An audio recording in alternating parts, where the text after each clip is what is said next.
an apocatastasis. Apocatastasis?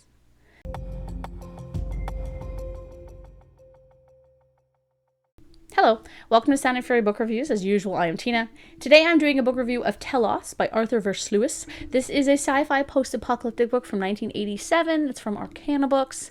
At the tail end of what I would consider to be classic sci-fi, Telos is not what I expected. I found this book at a used bookstore, obviously, and was intrigued by not only the premise, but the cover. The cover is so pretty. Look at it. It's beautiful.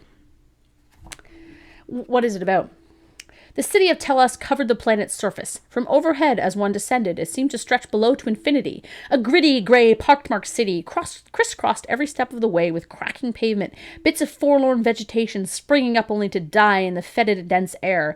It was a dim, twilight place, illuminated with a yellow half-light by day and occult in absolute blackness at night.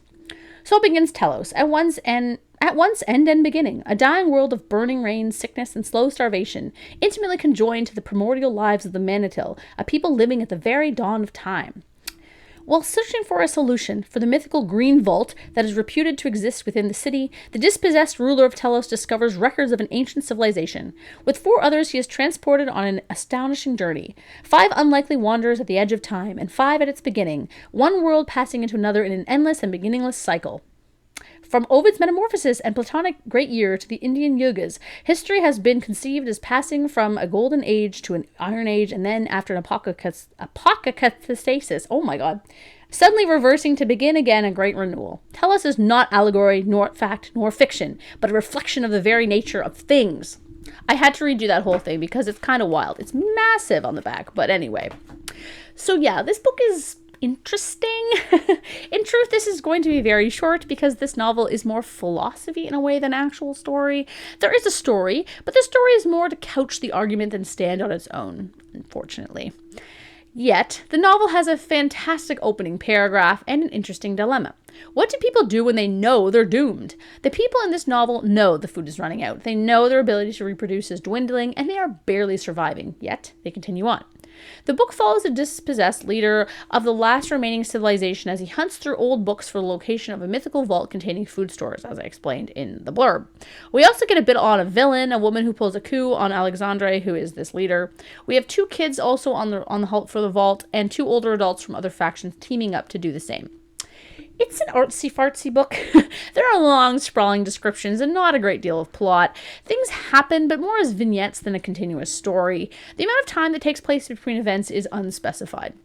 Likewise, just when the story really picks up, the story changes into the real purpose of the novel, which is the author's argument about how our natural state of existence is to progress to a tipping point of sorts, the apocatastasis that I can't pronounce, which was mentioned in the blurb, and then society is supposed to restart.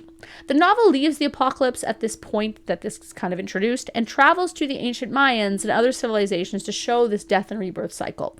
It's very heavy-handed and, to be honest, quite boring. The novel has some writing problems as well, like the repetition of words, especially fecund and aeon, to the point that it was distracting. I'm like, oh, another checkmark for aeon. This scene, though, made me laugh.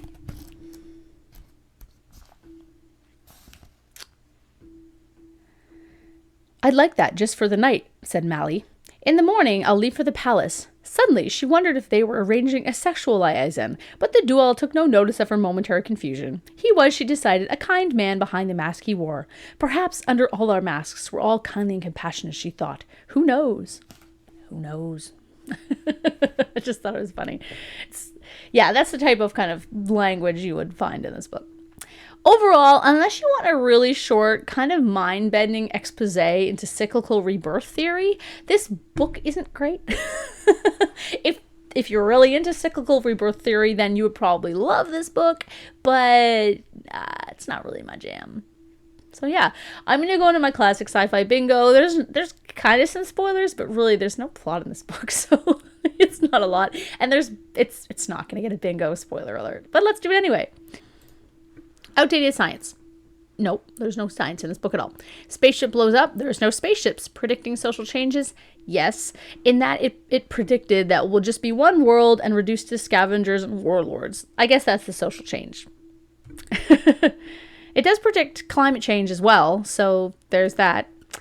Sexy female scientist? No. Cool aliens? There's no aliens in this book. Therefore, there is no alien-human romance. There is no generation ship. There are no space soldiers. There's no AI. There's no new worlds. There's no cyberpunk. Blatant sexism. We don't have that either. We have women leaders, villains, guards, and main characters. There's nothing sexist in this book at all, and that's great. Too bad this book is kind of boring. Forerunner technology. We actually have that in that the people are searching for vaults they don't really know or understand. They don't know who built them or why. And Alexandria researches our old tech and history as a way to kind of figure this out. So I thought that was kind of interesting, and I think that counts. LGBTQ plus representation? No. Portals are black holes? Yes, in a sense, though it's less of a portal than like a mind melding kind of thing. I actually am not sure if it's a portal or not. I kind of was getting bored at that point and maybe was skimming. Microfiche, no.